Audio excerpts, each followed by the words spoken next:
যথাযোগ্যভাবে রমজানকে যদি আমরা কাটাতে চাই, এর সঠিক ব্যবহার যদি করতে চাই, যেই প্রস্তুতিগুলো লাগবে 11টি প্রস্তুতি, যেগুলো আমাদের রমজানকে সার্থক করতে পারে ইনশাআল্লাহ, তার মধ্যে সর্বপ্রথম যে প্রস্তুতিটি দরকার সেটি হলো রমজান মাস শুরু হওয়ার আগে থেকেই তওবা এবং ইস্তেগফার করতে হবে। কি করতে হবে ভাই? তওবা ইস্তেগফার কেন করবেন? তওবা ইস্তেগফার তো সারা বছরের রুটিন আমল। রমাদানকে কেন্দ্র করে রমজান মাসকে যদি আপনি সঠিকভাবে ব্যবহার করতে চান, তাহলে কেন আপনাকে তওবা ইস্তেগফার করতে হবে? কারণ হলো তওবা এবং ইস্তেগফার এর মাধ্যমে আমরা আল্লাহর রহমতের উপযুক্ত হব। আমাদের নানা নাফরমানের কারণে আল্লাহর রহমত থেকে আমরা দূরে সরে গেছি। লানত অর্থাৎ রহমত থেকে দূরে সরে যাওয়া, এটার উপযুক্ত হয়ে গেছি অনেকে। এই জন্য ভাইরা, এখন থেকে রমাদানের প্রস্তুতির নিয়তে আল্লাহর কাছে তওবা করা, গুনাহ মাফ চাওয়া, ইস্তিগফার করা, জীবন পরিবর্তন করবার সংকল্প করা, এটা হবে আমাদের রমাদানের প্রথম প্রস্তুতি। চেষ্টা করব তো ইনশাআল্লাহ।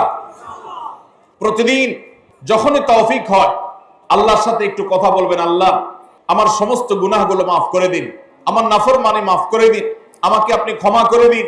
আমি যদি আপনার রহমতের জন্য কোনো কারণে অনুপযুক্ত হয়ে যাই, আমার কোনো বদবখতির কারণে, আমার কোনো কৃতকর্মের কারণে, তো আপনি সেগুলো মাফ করে দিন। এই যে দোয়া, এই দোয়া আপনাকে রমাদানে আল্লাহর ইবাদত বন্দেগী করার, আল্লাহর কাছে রোনাজারি করার, আল্লাহর কাছে ভালো আমল নিবেদন করার যে তৌফিক, এটার উপযুক্ত করে দিবে ইনশাআল্লাহ। তাহলে রমাদানের প্রস্তুতির প্রথমটি আমরা পেয়ে গেলাম, সেটা হলো আগের গুনাহ খাতাগুলো থেকে ইস্তেগফার করা, তওবা করা, ফিরে আসা। এর মধ্য দিয়ে রমাদানে ইবাদতের জন্য নিজেকে প্রস্তুত করব ইনশাআল্লাহ। চেষ্টা করা যাবে না ইনশাআল্লাহ। দ্বিতীয় প্রস্তুতি হলো রমাদান মাসে কোরআন এবং হাদিস সম্পর্কে যাদের মৌলিক ধারণা আছে, হাদিসে রাসূল সম্পর্কে যাদের একটু ঘাটাঘাটিও আছে, তারা জানেন 2-3টা আমল সম্পর্কে কোরআন এবং সুন্নাহ সবচেয়ে বেশি সংখ্যক ভাষ্য বর্ণিত হয়েছে। সবচেয়ে বেশি সংখ্যক, এত ফজিলতের, এত তাৎপর্যের, এত মর্যাদার হাদিস আর অন্য আমল সম্পর্কে সাধারণত দেখা যায় না। সেই কয়েকটি আমল যেগুলোর ফজিলত বিপুল পরিমাণ, যেগুলোর ফজিলত সম্পর্কিত হাদিসের সংখ্যা অনেক, সেই রকম আমলগুলোর মধ্যে থেকে অন্যতম আমল হলো এই রমাদান কেন্দ্রিক আমল, সিয়াম, রোজা, এগুলোর ফজিলত। তো আমাদের রমাদান কেন্দ্রিক প্রস্তুতি হিসাবে দ্বিতীয়ত যে কাজটি আমরা করতে পারি সেটি হলো এখন থেকেই রমাদান মাসের কি কি ফজিলত আছে, সিয়াম সাধনার কি কি ফজিলত আছে, রমাদানের কি কি আমল আছে, বিশেষ করে ফজিলত এবং মর্যাদার কথাগুলো আলোচনা শুরু করা। এখন থেকে বাসা বাড়িতে গোল হয়ে কোন নির্দিষ্ট বইকে কেন্দ্র করে পাঠচক্র হতে পারে, গ্রুপ স্টাডি হতে পারে, পর্যালোচনা হতে পারে যে রমাদান মাসের কি কি মাহাত্ম্য আছে, এক একজন এক একটা বললেন। এই আলোচনা পর্যালোচনার মধ্য দিয়ে মনোজগতে রমাদানের জন্য এক ধরনের প্রস্তুতি, এক ধরনের আবহ তৈরি হবে ইনশাআল্লাহ। এজন্য দ্বিতীয় প্রস্তুতি হিসাবে আমরা এই কাজটি ইনশাআল্লাহ করব, সেটা হলো রমজানের ফজিলত, রমজানের মর্যাদা, সিয়ামের ফজিলত, অন্যান্য আমলের উপকারিতা, সেগুলো নিয়ে আমরা বেশি বেশি পর্যালোচনা করব। যত বেশি আপনি আগে থেকে পর্যালোচনা করবেন, রমাদানের প্রতি আপনার তৃষ্ণা, সিয়াম সাধনার প্রতি আপনার ভেতরে আকাঙ্ক্ষা, প্রত্যাশা এবং প্রতীক্ষা, এটা আপনার মধ্যে বাড়তে থাকবে এবং রমাদানের প্রতিটা মিনিটকে কাজে লাগাবার জন্য তাগাদা আপনার ভিতরে অনুভব হবে ইনশাআল্লাহ। তৃতীয় প্রস্তুতি হলো আমাদেরকে প্রতিজ্ঞা করতে হবে এই রমাদানে আমরা নেকামল করবই করব এবং কোন আমল, কোন ভালো কাজ, কোন সুন্নাহ এটা করার ব্যাপারে কোনো প্রকার অলসতা করব না। কারণ ভাইরা আমার, রমজান মাস পেয়েও যদি আল্লাহর কাছে কেউ ক্ষমা না পায়, একটা প্রসিদ্ধ হাদিস আপনারা সবাই কম বেশি শুনেছেন যে নবী সাল্লাল্লাহু আলাইহি ওয়াসাল্লামের কাছে জিবরিল এসেছে, এসে বলেছেন বাউদা মান আদরাকা রমাদান ফালাম ইগফার লাহ, যে ব্যক্তি রমজান পেয়েছে অথচ রমজানের এই বিশাল সুবর্ণ সুযোগকে কাজে লাগিয়ে সে তার জীবনের সব গুনাহগুলো মাফ করাইতে পারে নাই, সে আল্লাহর কাছ থেকে মাগফিরাত আদায় করে নিতে পারে নাই, সে জাহান্নাম থেকে মুক্ত এই ঘোষণা সে আদায় করতে পারে নাই, অথচ সে রমজান মাস পেয়েছে, এর চাইতে হতভাগা আর কে হতে পারে? তা সে ধ্বংস হোক, এই বদদুআয় নবী সাল্লাল্লাহু আলাইহি সাল্লাম আমিন বলে সমর্থন জানিয়েছেন, সায় দিয়েছেন। এজন্য ভাইরা, রমজান মাস এসেছে কিন্তু আমল ইবাদত হয় নাই, রমজান মাস এসেছে আবার চলে গেছে কিন্তু আমার গুনাহ আল্লাহর কাছ থেকে মাফ করাতে পেরেছি বলে আমার বুক সায় দেয় না, তাহলে এর চেয়ে বড় হতভাগা, এর চেয়ে বড় কপাল পড়ার কেউ হতে পারে না। রমজানের আমল ইবাদত, রমজানের নেক আমল, রমজানের দোয়া, রমজান মাসের চোখের পানি ফেলা, এটা ভাইরা শুধুমাত্র নিজের প্রেরণার জায়গা থেকে শুধুমাত্র সব আহরণের জন্যই নয়। এটা যদি না করি তাহলে জিবরিলের বদদোয়া, নবীজি সাল্লাল্লাহু আলাইহি সাল্লামের বদদোয়া, আল্লাহর পক্ষ থেকে ধ্বংস হওয়ার পরোয়ানা, এগুলো অনিবার্য হয়ে যাবে। এই কথা চিন্তা করে এখন থেকে রমাদান কেন্দ্রিক প্রস্তুতির অংশ হিসাবে আমাদেরকে প্রতিজ্ঞা করতে হবে, এইবারের রমাদানের প্রতিটা দিন আমি আল্লাহর কাছে চোখের পানি ফেলে একটা নির্দিষ্ট সময় কান্নাকাটি করব, আমার গুনাহ খাতাগুলোকে মাফ করাবো। জাহান্নামীদের তালিকা আমার নাম যদি কোনো কারণে যেয়ে থাকে, আমি এমন ভাবে রোনাজারি করব, এমন ভাবে ইস্তেগফার করব, এমন ভাবে চোখের পানি ফেলবো, একান্তে নীরবে আল্লাহর সাথে কথা বলবো, যেন আমার সমস্ত গুনাহগুলো মাফ হয়, জাহান্নামীদের তালিকা থেকে যেন আমার নাম কেটে যায়।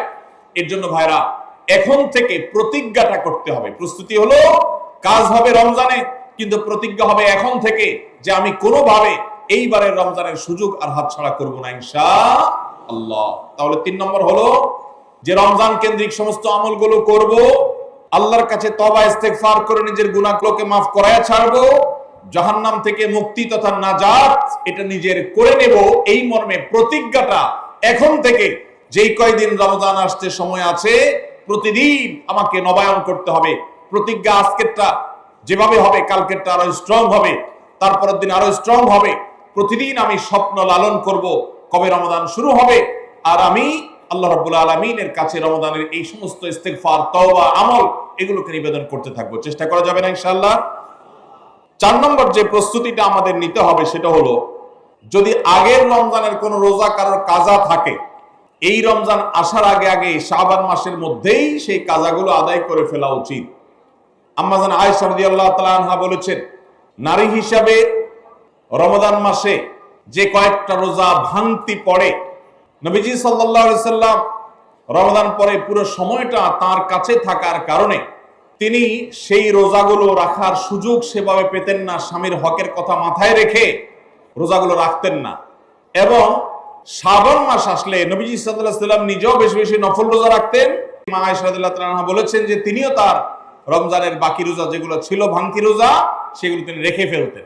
এই হাদিস থেকে বোঝা যায় রমজানের রোজা যদি কারোর কাজা হয়, পুরুষদের অসুস্থতার কারণে হতে পারে, মা বোনদের মাসিকার কারণে হতে পারে, তাহলে সেই রোজা যত দ্রুত সম্ভব আমরা কাজা করে ফেলবো। এবং সেই কাজা করতে যদি কোনো কারণে, যৌক্তিক কারণে বা যে কোনো কারণে যদি বিলম্ব হয়, তাহলে এই বছরের আসন্ন রমাদানের প্রস্তুতির অংশ হিসাবে আগের রমজানের কোনো ভাঙতি রোজা থাকলে সেগুলো সব রেখে কাজা করে সম্পূর্ণভাবে এই রোজার জন্য প্রস্তুত হবে। এটা হলো 4 নম্বর প্রস্তুতি। 5 নম্বরের রমজানের প্রস্তুতি হলো, আল্লাহ রাব্বুল আলামিনের কিছু সাধারণ ক্ষমা আছে, কমন ক্ষমা, গণহারে মাফ। আল্লাহ তাআলার এই যে সাধারণ ক্ষমা, গণহারে মাফ, এই গণক্ষমার উপযুক্ততা নষ্ট করে দেয় দুটি জিনিস। তার একটি হলো শিরক, আরেকটি হলো হাসাদ। একটা হলো হিংসা, আরেকটা হলো শিরক। নবী করিম সাল্লাল্লাহু আলাইহি ওয়াসাল্লাম বিভিন্ন হাদিস থেকে আমরা জানি, তিনি বলেছেন আল্লাহ রাব্বুল আলামিন বিশেষ করে লাইলাতুন নিসফি মিন শাবানে যখন মানুষকে গণহারে ক্ষমা করেন, তখন 2 শ্রেণীর মানুষকে আল্লাহ তাআলা মাফ করেন না, ইল্লা লিল মুশরিকিন আও মুশাহিন। তবে যদি মুশরিক আর মুশাহিন থাকে, শত্রুতা করে, হিংসা করে অন্যের প্রতি, এইরকম মানুষ যদি থাকে, তাদেরকে আল্লাহ তাআলা সাধারণ ক্ষমা আওতায় আনেন না। রমাদানে আল্লাহ তাআলা প্রতিদিন বহু মানুষকে সাধারণ ক্ষমা করেন। রমজান যখন কাছে আসে, সে দশক আসে, তখন সাধারণ ক্ষমার পরিমাণ বেড়ে যায়। নবী সাল্লাল্লাহু আলাইহি সাল্লাম বলেছেন, ওয়ালিল্লাহি উতাকাউ মিনান নার ওয়া যালিকা ফি কুল্লি লাইলা। রমজানের প্রত্যেক রাতে বহু মানুষকে আল্লাহ তাআলা জাহান্নাম থেকে মুক্ত ঘোষণা দিয়ে দেন। অমুক জাহান্নাম থেকে মুক্ত, অমুকের ছেলে অমুক জাহান্নাম থেকে মুক্ত, অমুকের ছেলে অমুক, তার নাম জাহান্নামের তালিকা থেকে কাটা, জান্নাতের তালিকা চলে আসবে। অসংখ্য মানুষকে এভাবে এই সুযোগ আল্লাহ তাআলা দান করেন। যারা শিরকে লিপ্ত, সেটা যেই কোনো ধরনের শিরক হোক, কবরকে যারা সিজদা করে, মাজারকে যারা পুজো করে, জীবিত মৃত মানুষকে যারা সিজদা করে, কবরে যারা প্রার্থনা করে, সেখানে যারা সন্তান চায়, ব্যবসার উন্নতি চায়, যত প্রকার শিরক আছে কবর কেন্দ্রিক এগুলাতে লিপ্ত হয়, অথবা এর বাইরে আরো যত রকমের শিরক গোটা দুনিয়াতে আছে, কোন প্রকার শিরকে যখন মানুষ লিপ্ত হয়, তখন এই ব্যক্তি আল্লাহ তাআলার সাধারণ ক্ষমার উপযুক্ত আর থাকে না। এই জন্য ভাইরা, রমজানের প্রস্তুতির অংশ হিসাবে 5 নম্বরের যে প্রস্তুতি আমরা গ্রহণ করব সেটা হলো, আল্লাহ তাআলা যেহেতু রমজানে অনেককেই সাধারণ ক্ষমা করবে, আমি যেন সেই সাধারণ ক্ষমা প্রাপ্ত সৌভাগ্য মানুষদের তালিকায় ঢুকতে পারি, সেজন্য আমার অন্তর থেকে হিংসাকে ধুয়ে মুছে সাফ করে ফেলতে হবে। কোন মুসলমানের কল্যাণ দেখে আমার কষ্ট হবে না, কারোর ভালো দেখে আমার ভিতরে জ্বালা পড়া হবে না। পারলে তার জন্য আরো বেশি দোয়া করব, যে কারো ভালো হোক আমি আরো ভালো চাইবো, কারোর কোনো ক্ষতি আমি চাইবো না। এই কল্যাণ কামিতাই হলো দ্বীন। আদ-দীনু আন-নাসীহা। কিলা লিমান ইয়া রাসূলুল্লাহ? ক্বালা লিল্লাহি ওয়া লিরাসূলি ওয়া লিআম্মাতিল মুসলিমিনা ওয়া আইম্মাতিহিম। নবী সাল্লাল্লাহু আলাইহি সাল্লাম বলেছেন, ধার্মিকতা, দিনদারিতা কিসের নাম? ধার্মিকতা হলো কল্যাণ কামিতার নাম। আল্লাহ রাব্বুল আলামিনের আদেশ নিষেধ মেনে চলা, নবী সাল্লাল্লাহু আলাইহি সাল্লামের আদেশ নিষেধ মেনে চলা, এটাই হলো তাদের জন্য কল্যাণ কামিতা। আর সকল স্তরের সাধারণ মানুষের কল্যাণ চাওয়া, কারোর ক্ষতি না চাওয়া, এটাই হলো দিনদারিতা। যে ব্যক্তি কারোর ক্ষতি চায়, যে মুসলমান আরেক মুসলমানের ভালো দেখলে তার ভিতরে জ্বালা পোড়া করে, অস্থিরতা আসে, সে ভালো মুসলমান না, সে হিংসুক, তার ভিতরে কবিরা গুনাহ আছে। এজন্য রমাদান মাসে আল্লাহর সাধারণ ক্ষমা পেতে হলে অন্তরকে এখন থেকে পরিচ্ছন্ন করতে হবে, চোখটা বন্ধ করে মনে রাখতে হবে, স্মরণ করতে হবে, আমার আশেপাশে এমন কে আছে যার কল্যাণ দেখলে আমার সহ্য হয় না, যার ভালো দেখলে আমার ভিতরে জ্বালা পোড়া করে, যার সুসংবাদ শুনলে আমার ভিতরে খারাপ লাগায় কাজ করে। তাহলে বুঝতে হবে তার প্রতি আমার হিংসা আছে। আল্লাহর জন্য নিজের হিংসা থেকে পরিচ্ছন্ন হয়ে অন্তরকে ধুয়ে সাফ করে তারপরে রমজানের সাধারণ ক্ষমার জন্য উপযুক্ত করতে হবে এখন থেকে। ঠিক একইভাবে আমি আমার কথায়, আমার কাজে, আমার বিশ্বাসে কোনো মাধ্যমে আল্লাহর সঙ্গে শিরক করছি কিনা, আরশের মালিকের সাথে শিরক করছি কিনা, আল্লাহ বলেছেন, ইন্নাল্লাহা লা ইয়াগফিরু আন ইউশরাকা বিহি ওয়া ইয়াগফিরু মা দুনা যালিকা লিমান ইয়াশা। আল্লাহর সঙ্গে শিরক করা হলে এটা আল্লাহ মাফ করবেন না। শিরকের অপরাধ, এটা যদি কেউ করে তওবা ছাড়া মারা যায়, আল্লাহ তাআলা এই অপরাধ ক্ষমা করবেন না, এটা আল্লাহ আগে থেকে দেওয়া ঘোষণা।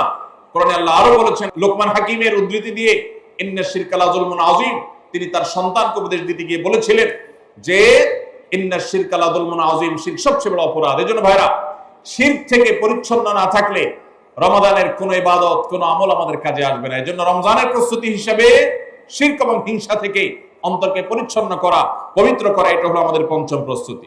নাম্বার 6, বিগত রমজান যেগুলো আমাদের জীবনে এসেছে, সেই সমস্ত রমাদানে কেন আমার আমল ইবাদত হয় নাই? রমজান আসার আগে নিয়ত করছি কোরআনটা খতম দিব, কিন্তু দিতে পারি নাই। রমজান আসার আগে নিয়ত করেছিলাম এই বছর একটা তারাবিও মিস করব না, কিন্তু অনেকগুলো মিস হয়ে গেছে। রমজান আসার আগে নিয়ত করেছিলাম এই বছর রমজান থেকে ধূমপান করা ছেড়ে দিব, কিন্তু অনেকে ছাড়তে পারেন নাই। রমজান আসার আগে নিয়ত ছিল এই বছর রমজানে একটা খারাপ জিনিস মোবাইলে, টিভিতে দেখব না, কিন্তু সেই প্রতিশ্রুতি রাখতে পারি নাই। কেন পারি নাই? বিগত রমজানের সমস্ত আমল নামা নিয়ে বসতে হবে এখন থেকে, শাবান থেকে, আজকে থেকেই, যে আমার গত রমজানে আমল ইবাদতের ক্ষেত্রে প্রতিবন্ধকতা, বাধাগুলো কি কি ছিল, একটা একটা করে সম্ভব হলে লিখে ফেলবেন। নাম্বার 1, আমি তারাবিটা নিয়মিত পড়তে পারি নাই, কারণ অমুক অমুক বন্ধুর সাথে আড্ডায় যেতে হয়েছে, তাহলে এটা আমার একটা বাধা। আমি হারাম জিনিস থেকে বেঁচে থাকবো, কিন্তু পারি নাই কেন? কারণ ফেসবুকে ঢুকছে একটা কাজে, সেখান থেকে আমার আরো 5টা অকাজ করা লাগছে, তাহলে এটা আরেকটা কারণ, ফেসবুক। এভাবে একটা একটা করে আপনি যদি কারণ লেখেন, লেখার পর আসন্ন রমাদানকে অর্থবহ এবং সার্থক করবার স্বার্থে এবং প্রয়োজনে সেই চিহ্নিত কারণগুলো একটা একটা ধরে হিম্মত করে, সৎসাহস করে, আল্লাহকে সন্তুষ্ট করবার আশায় ছুঁড়ে ফেলে দিতে হবে নিজের জীবন থেকে। এই সংকল্প এবং এই কাজটা যদি আপনি করতে পারেন, তাহলে ইনশাআল্লাহ আপনি দেখবেন আপনার এই রমজান আপনার জীবনে শ্রেষ্ঠ রমজান হয়েছে। ভাইরা আমার, বহু সাহাবী আছেন, তাদের জীবনে রমজান মাত্র পেয়েছেন একটা রমজান পেয়েছেন, এরপরে রমজান আসার আগে হয়তো জিহাদের ময়দানে গিয়ে শাহাদাত বরণ করেছেন। আর আমরা জন্মসূত্রে মুসলমান হওয়ার সুবাদে এক একজন মানুষ 20টা, 30টা, 40টা, 50টা রমজান আমরা পেয়েছি। দুর্ভাগ্য আমাদের, সাহাবায়ে কেরাম মাত্র 2, 4, 5টা রমজান পেয়ে তাদের জীবনকে যেই পর্যায়ে নিয়ে গেছেন, আমরা বেশিরভাগ মানুষ জীবনে 30, 40, 50টা রমজান পেয়েও আমাদের জীবনকে সেই পর্যায়ে নিতে পারি নাই। ভাইরা আমার, এই জন্যই আসন্ন রমাদানকে সঠিকভাবে ব্যবহার করবার জন্য আমাদের বিগত রমজানগুলোর সমস্ত সমস্যাগুলোকে চিহ্নিত করতে হবে। কি কি কারণে আমি এর আগের রমজানগুলো সঠিকভাবে কাজে লাগাতে পারিনি, ব্যবহার করতে পারিনি, সেগুলো একটা একটা করে দূর করতে হবে। যেমন সোশ্যাল মিডিয়া, ফেসবুক, ইউটিউবের আসক্তি, এটা আমার আগের বছর রমাদানের যে ইবাদত, এটার ক্ষেত্রে প্রতিবন্ধকতা ছিল। তাহলে এই বছরের ইবাদতের প্রস্তুতির অংশ হিসাবে এই সোশ্যাল মিডিয়া, ফেসবুক আমার মোবাইল থেকে আনইনস্টল করে ফেলতে হবে। চেষ্টা করা যাবে না ইনশাআল্লাহ? ভাইরা আমার, যদি ফেসবুক আমার আমল ইবাদতের প্রতিবন্ধকতা তৈরি করে, তাহলে ফেসবুককে আল্লাহর জন্য কোরবানি করবেন রমজান মাস উপলক্ষে। কারা কারা প্রস্তুত আছেন হাত তোলেন। বুঝে শুনে হাত তুলছেন? বুঝে শুনে হাত তুলছেন? আল্লাহ এই হাতগুলোকে সবগুলোকে কবুল আর মঞ্জুর করুন। যুবক ভাইরা, আপনারা ফেসবুক মোবাইল থেকে আনইনস্টল করার নিয়ত করছেন, এটার মানে কিন্তু আপনারা এক একজন আল্লাহর রাহে কোরবানি হওয়ার নিয়ত করছেন। প্রস্তুত আছেন তো ইনশাআল্লাহ? নিজেদের কোরবানি করার জন্য প্রস্তুত আছেন তো ইনশাআল্লাহ? আল্লাহ তাআলা আমাদেরকে তৌফিক দান করুন। ভাইরা আমার, রমাদানের 6 নম্বর প্রস্তুতির অংশ হিসেবে যে কাজটি করতে হবে বলছিলাম, সেটা হলো আমাদের সমস্যাগুলো কি কি হয়েছে সেগুলো চিহ্নিত করে সেগুলো দূর করতে হবে। আর 7 নম্বর প্রস্তুতির অংশ হিসেবে আমরা যেটি করব সেটা হলো রমজান কেন্দ্রিক সমস্ত আহকাম এবং মাসাইল, বিধিবিধানগুলো আমাদের শিখে ফেলতে হবে। এটা রমজানের প্রস্তুতি। আমাদের দেশে অনেক মসজিদে ইমাম সাহেবরা তালিম করেন রোজা ভঙ্গের কারণ কি, রোজা মাকরুহ হওয়ার কারণ কি, রোজার জন্য ক্ষতিকর বিষয়গুলো কি কি, এগুলো রমজান মাসে বিভিন্ন নামাজের পরে তালিম করেন। এটা একটা ভালো চেষ্টা, কিন্তু এই কাজটা যদি আমরা শাবান মাস থেকে নিজস্ব উদ্যোগে করি সেটা হবে আরো ভালো চেষ্টা। কথা কি বুঝে আসছে ভাই? তাহলে রমজান আসার আগে থেকেই আমরা মাসাইলের তালিম, মাসাইলের শিক্ষা, জ্ঞান অর্জন, রমজানের বিধিবিধানগুলো আমরা জানার চেষ্টা করব। এটা হবে পার্ট অফ প্রিপারেশন ফর রমাদান। রমজানের জন্য প্রস্তুতির অংশ হিসাবে আমাদের এখন থেকে রমজান এবং সিয়ামের মাসাইলগুলো জানতে হবে। আল্লাহ আমাদের সবাইকে আমলের তৌফিক দান করুন। 8 নম্বর হলো রমজানে যে আমলগুলো করবেন এখন থেকে সেগুলোর ওয়ার্ম আপ এবং রিহার্সেল শুরু করে দিবেন, প্রস্তুতি শুরু করে দিবেন, চর্চা শুরু করে দিবেন। কারণ মানুষ দাঁড়ানো অবস্থায় হঠাৎ করে জোরে দৌড় দিতে পারে না। একটা গাড়ি সেটা দাঁড়ানো অবস্থায় হঠাৎ করে 100, 150, 110, 20 গতিতে চলতে পারে না। প্রথম 10, 20 হয়, এরপরে 40, 60 হয়, এরপর আস্তে আস্তে 100 বা 110, 20 হয়। এই জন্য রমজান মাসে যদি আপনি বিপুল পরিমাণ ইবাদত করতে চান, অনেকে আছেন অপেক্ষা থাকেন রমজানের চাঁদ উঠলে সব শুরু করব। এদের দ্বারা জীবনে কিছুই হয় না। যারা আসলেই রমজানে কিছু করতে চায় তারা এখন থেকে শুরু করবে। রমজানে আমরা রোজা রাখবো, নবী সাল্লাল্লাহু আলাইহি ওয়াসাল্লাম শাবান থেকে নফল রোজা রাখার অভ্যাস শুরু করতেন। রমজানে আমরা দোয়া করব, এখন থেকে দোয়া রিহার্সাল শুরু করা, প্রস্তুতি শুরু করা। যে কোনো গুরুত্বপূর্ণ কাজের আগে মহড়া শুরু হয়, তারপরে মূল কাজ শুরু হয়। এই জন্য শাবান মাস থেকে আমাদের প্রস্তুতি চলতে হবে। চেষ্টা করা যাবে না ইনশাআল্লাহ? তাহলে 8 নম্বরের প্রস্তুতি হলো যে আমলগুলো রমজানে করব সেগুলোর রিহার্সেল, সেগুলোর প্রস্তুতি, ওয়ার্ম আপ এখন থেকে শুরু হবে। নাম্বার 9, রমজান মাসের দিন এবং রাত যেভাবে কাটাবেন তার জন্য একটা প্ল্যান করে ফেলবেন, সুন্দর করে একটা স্কেডিউল করে ফেলবেন, রুটিন করে ফেলবেন যে আমি কোরআন তেলাওয়াতটা কোন সময় করব।